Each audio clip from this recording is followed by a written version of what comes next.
না না, ওটা একদমই কষ্ট করি নাই, ওটা ফটোশপ। এইসব এডিট করা যায়, আপনার মন ভরে নাই।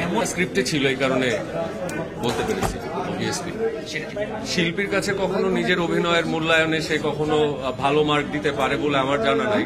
আমি চেষ্টা করেছি দর্শক হিসেবে ঠিকঠাক ঠিকঠাক, কারণ আমি যতই যাই বলি আমারটার অসংখ্য আমার মনে হবে যে আরো এটা করতে পারতাম, ওটা করতে পারতাম।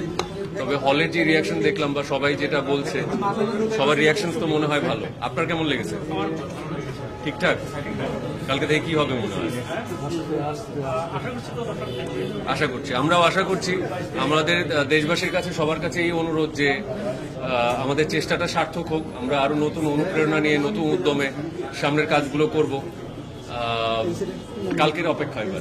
না না, ওটা একদমই কষ্ট করি নাই, ওটা ফটোশপ। এইসব এডিট করা যায়। আমাদের জায়গা থেকে আমরা যতটা সম্ভব চেষ্টা করেছি, আমাদের সর্বোচ্চটুকু দিয়েই করার চেষ্টা করেছি, সেটা অভিনয় হোক, মেকিং হোক, প্রোডাকশন হোক। বাকিটা কালকে দর্শক বলুক। আমরা আশাবাদী। দর্শকের কাছে একটাই অনুরোধ, কালকে থেকে সবাই ব্ল্যাকওয়ার্ড দেখতে যাবেন, যার যখন সুযোগ হয়। আমরা ইনশাল্লাহ অলরেডি ফার্স্ট উইকের হল লিস্ট দিয়ে দিয়েছি। নেক্সট উইকে আমরা চেষ্টা করব বাড়াতে। বাকি সবকিছু দর্শকের উপরে। অ্যারাউন্ড 50। এটা ওনার প্রথম ছবি, তো 10-এ 8 কি কম নাম্বার ভাই? আচ্ছা, 10-এ 12। ঠিক আছে, থ্যাংক ইউ ভেরি মাচ।